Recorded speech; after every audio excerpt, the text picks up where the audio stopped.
Lakas niya pag diniinan mo eh. You know.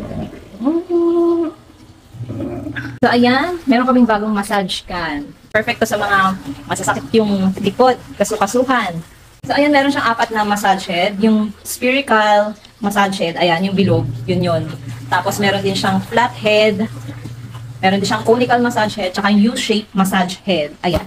So, meron din siyang kasamang USB cable. Let's try it. Try natin yan kung marerelax yung kanyang likod.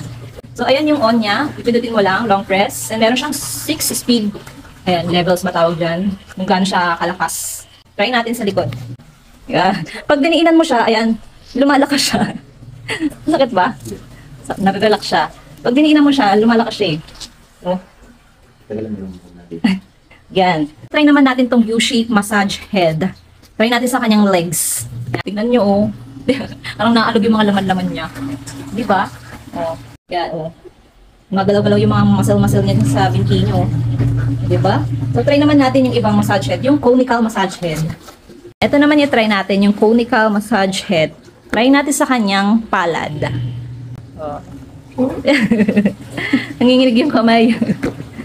O, diba? So, yung isa naman, yung last, yung flat head massage head naman. Ang recommended use pala niyan is 10 to 20 minutes para ma-avoid yung discomfort. So, nakalagay dito sa description is after 10 minutes, automatically nagsha-shutdown yung etong mismong pang-massage. Perfect tong pang regalo sa mga asawa nyo.